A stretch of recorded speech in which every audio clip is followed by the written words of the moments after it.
Hey there guys, dealing with the TheByesRegret. I am back from another one of my very frequent hiatuses that I take. You know, I tend to upload a video and then disappear for a month, which obviously isn't good practice, but it's something I'm trying to get out of the swing of. I hope you all are doing well. I know that I am doing better than I was the last time that I uploaded on this channel. But no, regardless, I recently went to a Time Wizard event, and I played against the Creator deck, and it brought a lot of inspiration to me to just kind of, you know, pick up the cards for the Creator, everything for it. You know, I only had to pick up basically 6 cards for the deck. Well, 7 if you count Cannon Soldier, but I should have already had one of them. But, you know, this deck can play a very powerful grind game.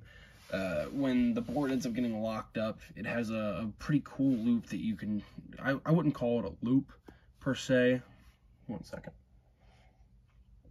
I'd more so call it, well, I guess the proper word for it would be a grind game, because it has, you know, the Creator able to pitch cards to your graveyard that you can subsequently bring back the turn after.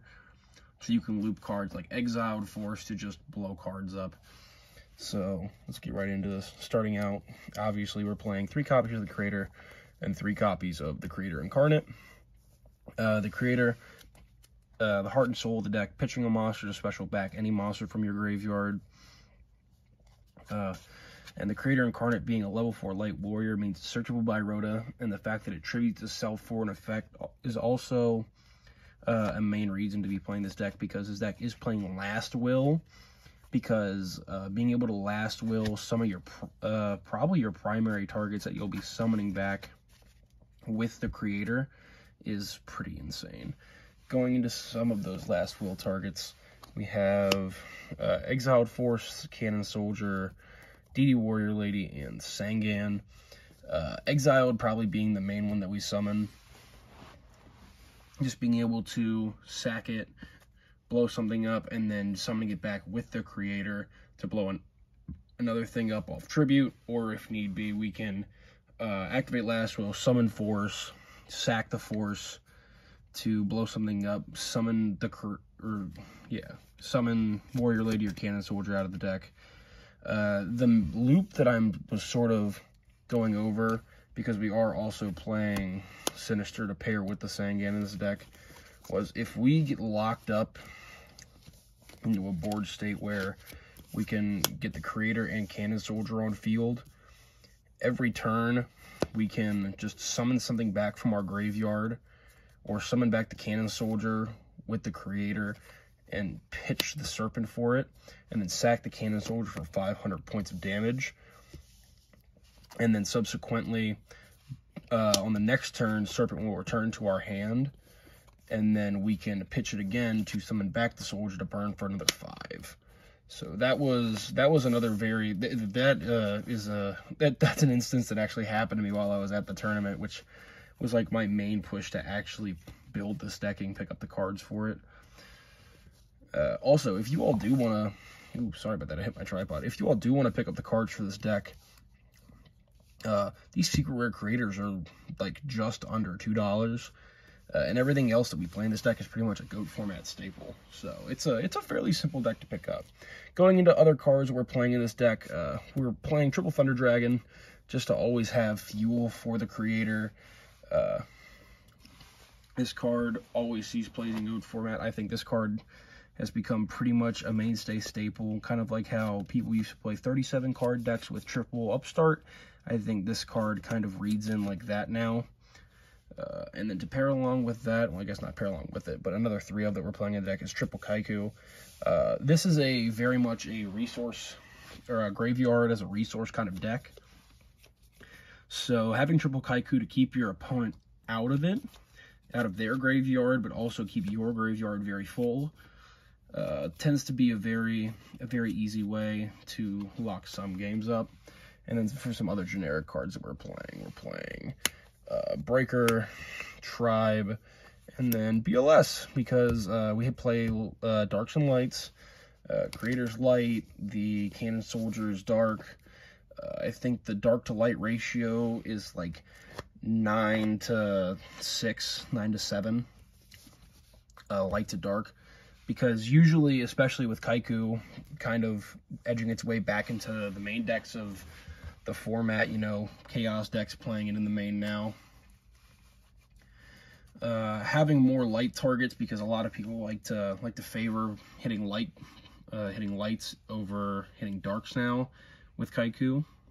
So having more lights to darks in our graveyard, or a fairly even number, always kind of confirms that we'll have access to BLS at one point or another. Moving on to the spells, the main card, obviously, Triple Last Will. You can trigger this off of Exiled, off of the Creator Incarnate. I have been wanting to put a 4th target into the deck for Last Will, as we are really only playing 3 utility ones, and then Sangan, because Sangan searches Serpent and Warrior Lady and a couple other cards in the deck. And then we're playing 2 copies of Reinforcements of the Army. Very heavy warrior lineup in the deck. 5 warriors as of currently in the main deck. Kind of been wanting to play a 6 target in Donzalug, because being able to sack a Creator Incarnate to summon a Creator and then summon a Donzalug from the deck to start either milling your opponents that you can banish with Kaiku, or start ripping cards out of your opponent's hands as early as turn 3 seems pretty viable to me. And then other one-ups that we're playing, obviously we're playing the Trinity. Pay no mind to my foreign duo. These were like $3. So I figured I would pick those up in the masses for these deck profiles, because a lot of what I play is just friendly competition with, well, friends. But for when we actually do play in Time Wars events, I do have a secret rare that I like to play. And then we're playing 1 knock, 1 Prima, 1 Snatch, 1 MST, and 1 Heavy. It feels weird only playing 1 knock. I've been wanting to bump it to 2 and potentially removing Heavy for it.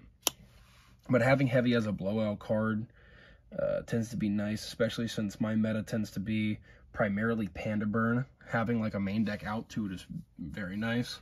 But like I said, I have been thinking about swapping it into the side deck more recently. And then moving into our trap cards. Starting out, Triple Judgment. As my good friend Zaid Slater would say, if you're not playing Triple Judgment in GOAT format, I just think you're wrong. This card is insanely strong, and it's pretty crazy that it was at 3 back then. And it's also crazy to me that back when, you know, the format was starting to gain popularity, people weren't just maining Triple Judgment in most things. And even now, I don't feel like I see enough people maining Triple Judgment. And then because we're trying to kind of protect the Creator, we're playing double Sakuratsu armor. This trap lineup is very unfinished. I really do not think this is the best trap lineup for this deck. I definitely will be making changes to this. But the last 2 traps that we're playing in the deck are a Wing Blast and a Ring of Destruction. 1000% I would be cutting cards out of probably the monster lineup. I might cut down on Kaikus. Might cut the Thunder Dragons in their entirety to obviously put in Mirror Force. Call doesn't seem to be the best option because the Creator is our Call of the Haunted. But having Mirror Force and potentially extra copies of Wing Blast, since we are playing Chaos monsters and we are able to resurrect pretty much any monster that we do pitch for Wing Blast, tends to be pretty good. So, yeah. And Ring, obviously, Ring is just generically good. Ring is Ring.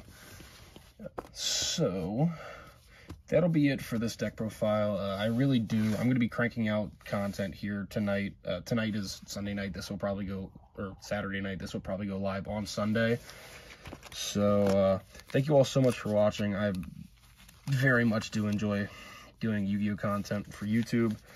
I also want to give a big shout out to Zaid Slater on YouTube and Odd Toxin Gaming for, one, giving me the fire that I needed to get back into this, and also helping me set up OBS on my laptop so I can do things other than sit on my bedroom floor and film deck profiles.